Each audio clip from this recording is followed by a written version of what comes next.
Pilkada adalah sebuah momen yang selalu hangat dibicarakan oleh masyarakat Indonesia.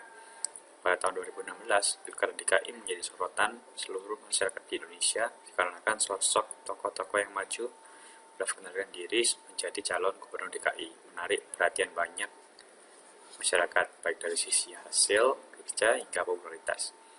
Untuk mengetahui bagaimana respon yang diberikan oleh masyarakat Indonesia terkait Pilkada DKI ini, dilakukan sebuah sentimental analisis.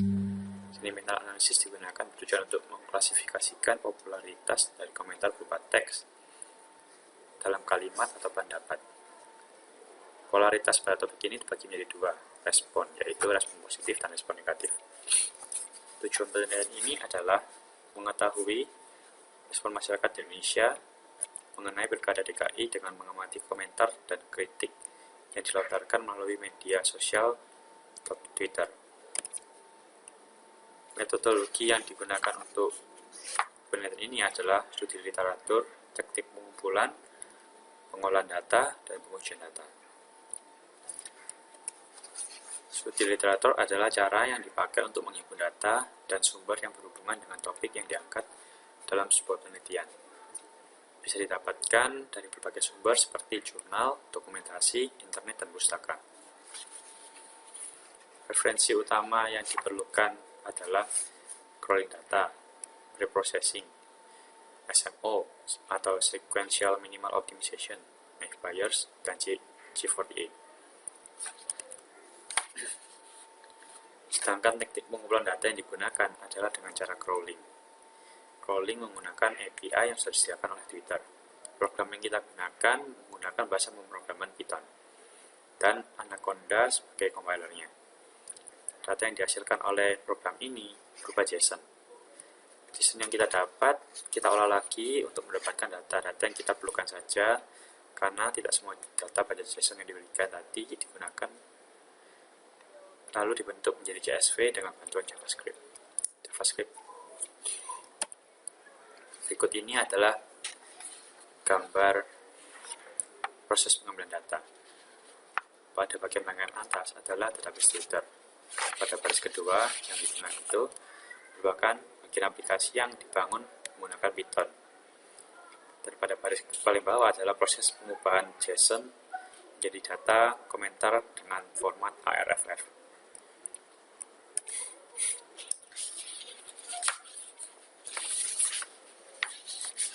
Untuk pengolahan data dibagi menjadi dua tahap, yaitu case folding, tokenizing, dan filtering. Case folding bertugas untuk menghilangkan tanda baca atau delimiter. Contoh tanda baca ada tanda pagar, tanda petik, koma, titik, tanda seru, dan lainnya. Sedangkan tokenizing adalah tahap pembetulan kata per kata. Proses ini dibutuhkan karena data yang digunakan adalah data yang berasal dari internet. Banyak kalimat atau kata yang tidak baku. Contoh baku adalah terjadi banyak penyekatan kata. Contoh yang menjadi ing, kita menjadi kt, aku menjadi aq, dan lainnya. Dan atau contoh lain dari tokenizing adalah terlupanya memberikan tanda spasi dan yang lainnya. Sedangkan proses filtering ini berfungsi untuk membuang kata-kata penghubung dan stopwords. Contoh dari kata penghubung dan stopwords adalah di, ke, dari, yang, dan yang lainnya yang sering muncul sebagai penghubung kata. Untuk pengujian data akan digunakan 3 metode dengan tujuan membandingkan hasil penelitian yang satu dengan yang lainnya. Metode yang digunakan adalah Knife Bayes, SMO, dan G48. Di sini saya akan menjelaskan hasil dan pembahasan. Untuk mengetahui akurasi dari model ini, maka dilakukan percobaan pada data yang ada. Pada percobaan ini, seluruh data diolah menggunakan 3 metode, yaitu Knife Bayes, SMO, dan G48 dengan persentase split 70%. Berikut adalah tabel perhitungan dari ketiga model tersebut. Nah, ini adalah tabel dari tingkat akurasi yang telah diuji berdasarkan metode Bayes kemudian SMO, dan J48. Yang pertama kita lihat dari untuk metode naive Bayes, untuk pasangan Agus dan Silvi, tingkat akurasi mereka adalah 81,6227%. Untuk Ahok dan Jarot, tingkat akurasinya adalah 98,2456%. Kemudian untuk Anies dan Sandi, tingkat akurasinya adalah 97,1429%. Untuk selanjutnya, data dengan metode SMO. Yang pertama untuk pasangan Agus dan Silvi, 95,9184%. Kemudian untuk Ahok Jarot 98,2456%. Untuk Anies dan Sandi 97,1429%. Untuk metode selanjutnya menggunakan metode J48. Yang pertama untuk pasangan Agus dan Silvi, 98,8367%. Yang kedua adalah Ahok dan Jarot 98,2456%. Dan yang ketiga Anies dan Sandi mendapatkan nilai 94,287%. Selanjutnya saya akan membahas selain dari tabel akurasi tadi, di sini menggunakan juga diagram ROC, yaitu Receiver Operating Characteristic. Ke dalam ROC atau kurva ROC adalah plot grafis yang menggambarkan kinerja sistem classifier biner sebagai ambang diskriminasi yang bervariasi. Kurva dibuat dengan memplot true positive rate atau disebut juga TPR terhadap false positive rate atau disebut juga FPR pada threshold. True positive rate atau TPR juga dikenal sebagai sensitivitas recall atau probabilitas deteksi di mesin learning. Kemudian untuk false positive rate atau FPR juga dikenal sebagai fail out atau probabilitas dari false alarm. Masing-masing metode memiliki nilai kurva ROC sendiri-sendiri yang terbagi atas kelas yang ada di dalam tiap-tiap metode.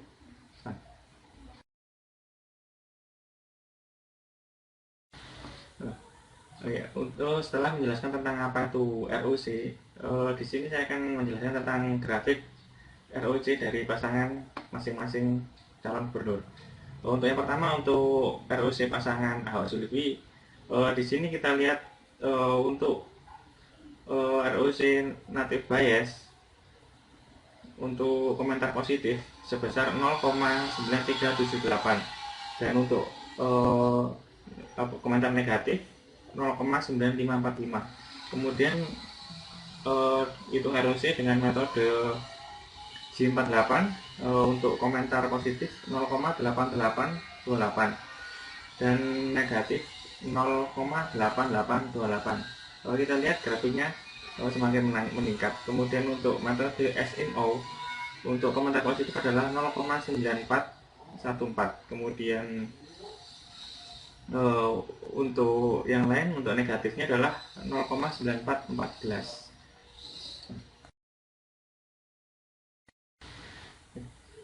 Untuk selanjutnya saya akan menjelaskan tentang ROC pasangan berikutnya adalah pasangan Ahok dan Jarot.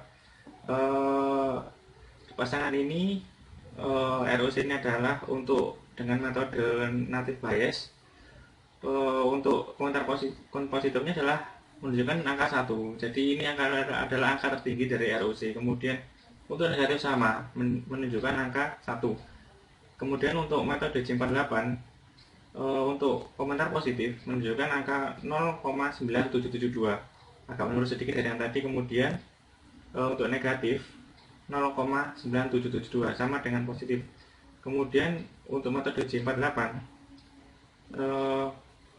untuk metode SMO komentar positif menunjukkan angka 0,9772. Kemudian untuk komentar negatif menunjukkan angka 0,9772.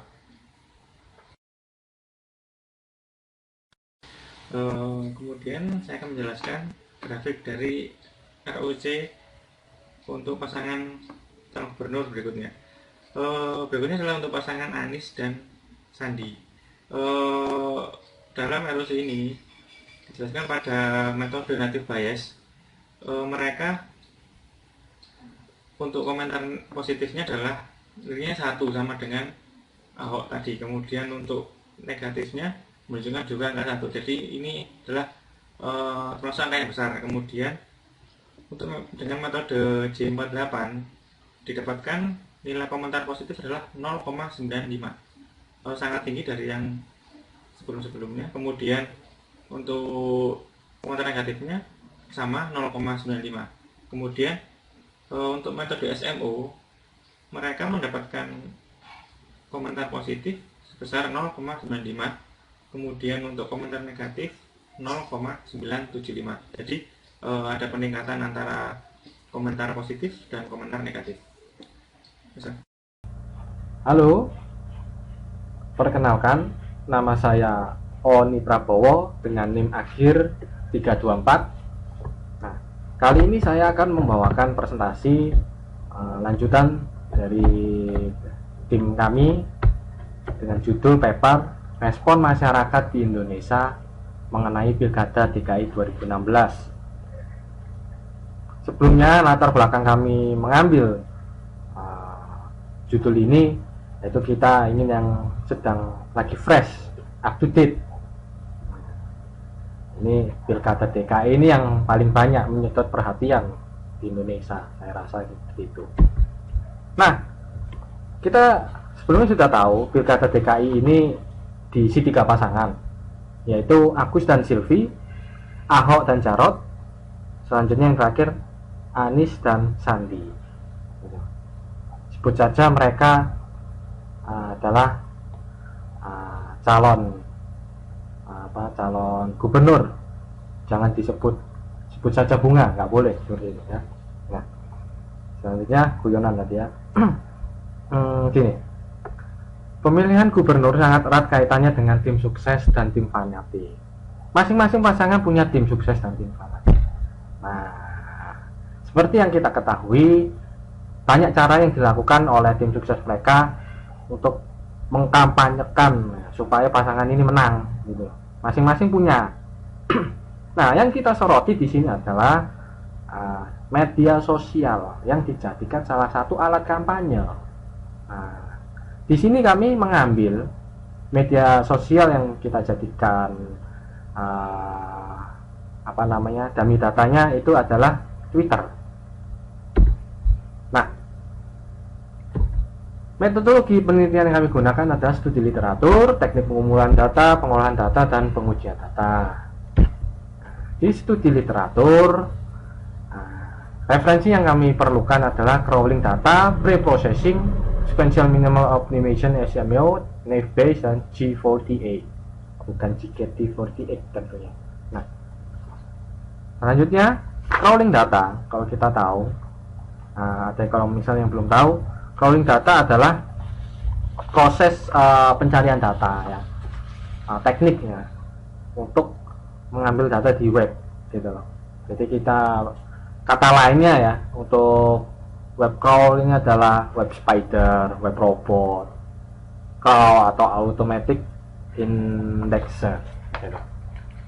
Nah, processing SMO naive Bayes ini metode salah satu penerapan dia didasarkan asumsi penyederhanaan bahwa nilai atribut secara kondisional saling bebas jika diberikan nilai output gitu loh. Itu naive Bayes. Selanjutnya untuk pengumuman data kita menggunakan API. Nah, program ini dibuat dengan bahasa Python sebagai compiler. Nah, kita ngambil dari API-nya mereka, kita ambil datanya, lalu kita transfer, kurang lebih kita data itu sebuah data JSON, jadi nggak bisa dibaca secara kasat mata, nggak bisa. Kita harus code dulu supaya keluar itu data aslinya seperti apa. Nah, setelah itu kita meneliti satu-satu. Jadi data yang sudah ada itu tidak fresh langsung bisa dipakai, nggak bisa. Wah, kita harus jeli juga gini. Dan itu nggak ada codingannya, harus manual. Ya. Ada kurang lebih 1000 data yang kita kerjakan. Ya lumayan nyedot waktu, nggak bisa tidur. Tapi nggak apa-apa. Nah, pengelolaan data di sini ada 2 tahap, yaitu case folding atau tokenizing dan filtering. Gini maksudnya. Case folding itu bertugas untuk menghilangkan tanda baca, gitu. Lalu filtering membuang kata-kata yang stop word adalah dari yang dan yang lainnya. Metodenya kita gitu. Kurang lebih seperti ini. Kurang lebih kayak gini, kita bisa lihat. Database Twitter kita ambil, lalu kita crawling data ini. Tentunya kita harus menentukan pengambilan data API-nya pakai API di Twitter. Lalu menentukan data apa sih yang mau kita cari, gitu. Nah, hasil crawling ini berupa format JSON. Lalu kita ubah format data hasilnya menjadi CSV. Nah, di CSV ini kita ubah menjadi ARFF, gitu. Jadi ini data komentarnya sudah istilahnya siap diolah. Nah, pengujian datanya menggunakan 3 metode untuk membandingkan hasil penelitian yang dengan yang lain, Naive Bayes, SMO, dan G48, gitu. Nah, hasilnya kita olah menggunakan 3 metode, Naive Bayes, SMO, dan GKT48. GKT48.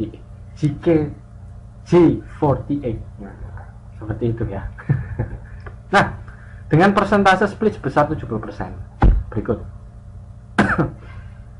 Dengan metode Naive Bayes, tingkat akurasinya Agus dan Silvi 81,6%.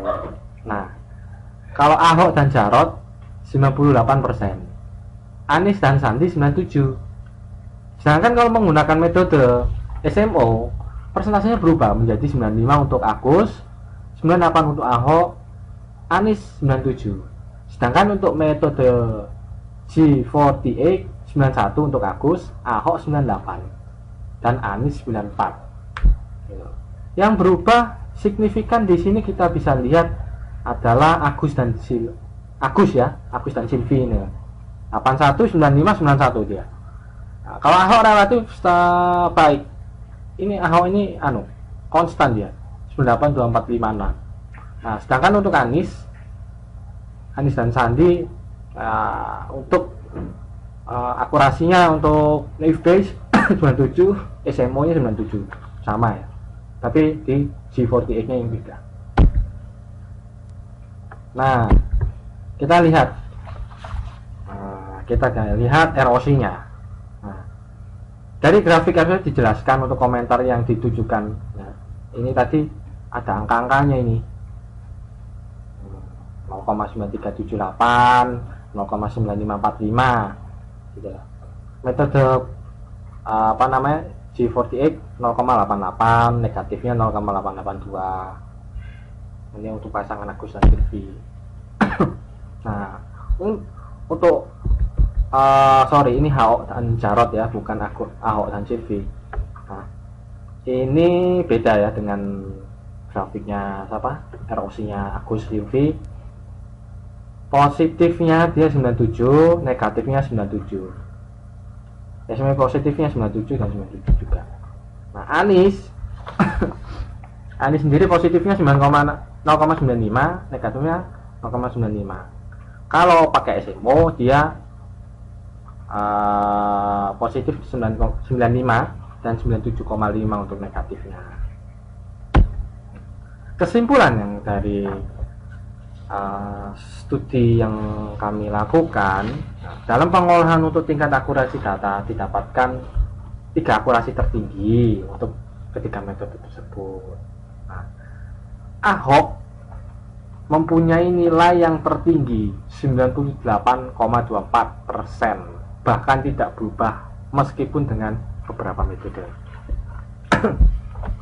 Untuk analisa tabel ROC, masing-masing pasangan mendapatkan nilai 1 pada metode Naive Bayes, kecuali pasangan Agus Silvi. Dengan melihat data di atas, dijelaskan bahwa tingkat tweet positif dari beberapa sampel data yang telah kami ambil dari tweet negatif. Nah, berarti kalau kita lihat, masyarakat lebih mengedepankan cara sosialisasi dengan masyarakat sekitar untuk memikat mereka menjadi partisipan calon yang mereka usung sebetulnya. Gitu. Nah, saran kami mempunyai 2 saran, yaitu manfaat sosial media untuk menarik minat masyarakat untuk menjadi partisipan, lalu menghindari pertikaian saat menggunakan sosial media. Nah, tentunya di sini apa yang kami kerjakan memang butuh masukan yang berarti dari teman-teman partisipan yang sudah melihat video ini. Kami membuka saran dan kritik yang hangat dari teman-teman sekalian. Kiranya itu, dan ini referensi yang kami gunakan. Nah, jadi cukup sekian paper kami, respon masyarakat Indonesia mengenai Pilkada DKI 2016. Hasilnya bagaimana? Mari kita tunggu dalam beberapa waktu ke depan.